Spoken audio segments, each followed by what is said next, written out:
Behind the gilded gates of Kensington Palace, where state banquets shimmer with crystal and silver, there exists a quieter truth. Prince William, future King of England, harbours culinary dislikes that would shock even his most devoted subjects. These aren't mere preferenceasthia windows into the soul of a man caught between duty and desire. A former royal chef, speaking under condition of anonymity, has lifted the veil on the dishes that make the prince's face tighten with polite dread.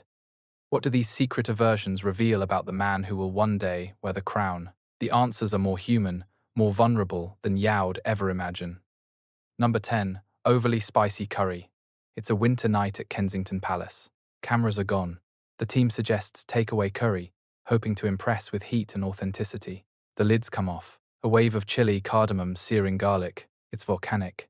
William laughs, but there's a flicker of alarm, he said, before he's not good with spice. One cautious mouthful. Eyes water. He reaches for water faster than protocol would like. For a man trained to endure scrutiny, he doesn't enjoy food that fights back. His instinct? Calm, balance, nothing that hijacks the senses or the conversation. While Catherine handles vindaloo with ease, William navigates menus with caution, avoiding the chili symbol like diplomatic landmines. Number 9. Raw oysters. A state banquet at Buckingham Palace. Crystal, candlelight. A line of guests hove flown in on private jets. The first course arrives. Oysters on crushed ice, shells gleaming like tiny porcelain boats. They smell of salt and metal and seaweed.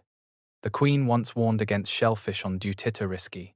Too unpredictable, and that rule still lingers like a ghost at the table.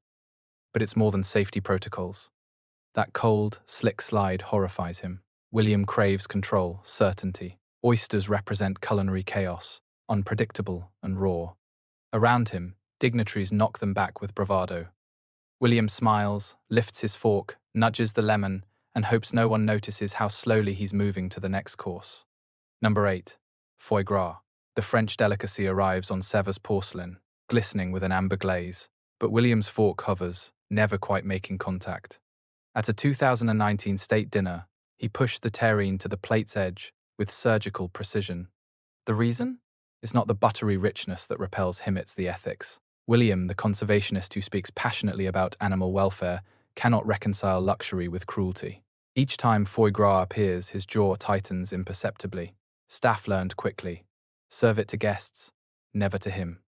This isn't a pickiness, it's principle wearing a dinner jacket, a quiet rebellion against old-world decadence that the modern monarchy desperately seeks to distance itself from.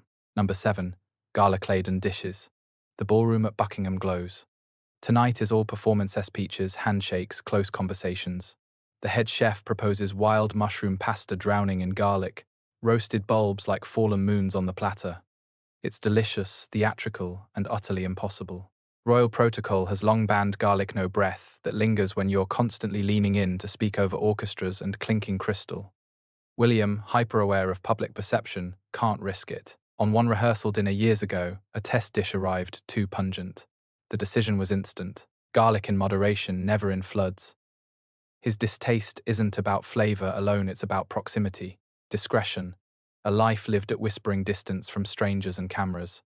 Number 6. Rare venison. Ironic, considering the royal family's hunting heritage. Yet when venison arrives bloody-scented at Balmoral, William's appetite vanishes. The sight of pink meat, juice pooling on the plate, triggers something visceral.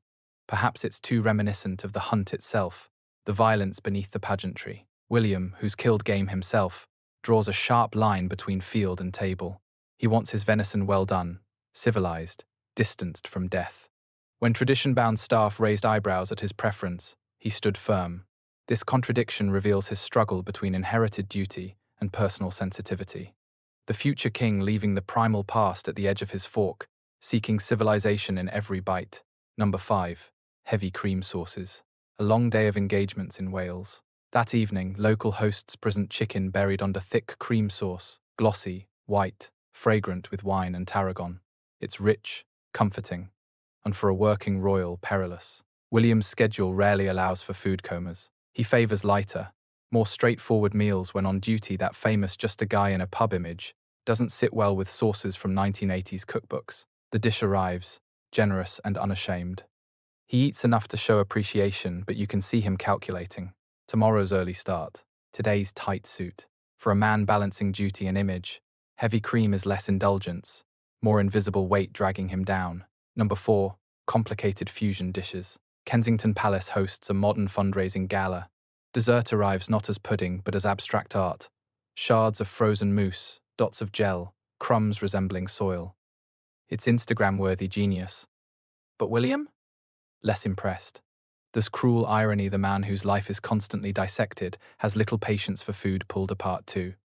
He prefers recognizable pleasures over culinary riddles, tradition over trendy deconstruction. When deconstructed, trifle appears custard foam here, jelly cubes there, sponge vaporized into dust laughs with guests, then later confides to staff that sometimes he just wants something identifiable in a single spoon. Mystery belongs in politics, not on dessert plates. Number 3. Liver and onions. This British classic, beloved by his grandmother, makes William's stomach turn. The metallic tang, that grainy texturess, loathed it since childhood boarding school, trading portions for extra pudding. Even now, decades later, the smell transports him back to institutional dining halls. The Queen found his aversion amusing, occasionally serving it at family dinners just to watch him squirm. But trauma embeds here. Liver represents austere, uncompromising aspects of royal upbringing. Every refusal reclaims autonomy. It's rebellion, served cold on wartime-era plates. The taste of obligation, of duty without choice, of everything he's trying to modernize about the monarchy. Number 2. Marzipan. Beneath royal wedding cakes and Christmas confections lurks William's secret nemesis, marzipan.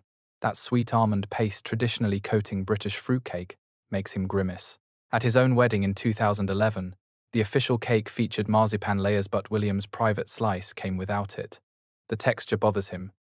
Too dense, too sweet, clinging to teeth. More significantly, marzipan symbolizes outdated tradition, expectations weight. When he bites into it, he tastes obligation rather than pleasure. Catherine understands completely their children's birthday cakes are marzipan-free zones. Sometimes, modernizing monarchy starts with buttercream instead of almond paste, choosing joy over duty. Number 1. Christmas turkey, the ultimate revelation. The centerpiece of British holidays becomes William's annual ordeal. Sources suggest he finds traditional turkey dry, boring, endlessly repetitive. Picture Sandringham Christmas grueling schedule, multiple outfit changes, church services, public walks. Lunch is formal, quick, timed around the king's speech. Turkey tastes like obligation, like duty. Year after year, same birds, same stuffing, same people, same pressure. While the world imagines festive feasts, that dry turkey breast tastes like entrapment. It represents the goldfish bowl at its most intensive performing happiness on command. He reportedly prefers evening's buffet, simple roast beef. But the turkey? The turkey is the crown itself. Heavy, hard to swallow, absolutely mandatory. Food reveals truth that protocol conceals. William's culinary aversions aren't mere quirks, they are a map of his soul, showing us a man wrestling with duty, seeking normalcy, protecting his humanity against institutional pressure. Behind every refused dish lies a choice, a boundary, a whispered no in a life defined by obligation. These secrets remind us that beneath the crown beats a heart craving simplicity, authenticity, perhaps just good roast chicken. What surprised you most about William's hidden food dislikes?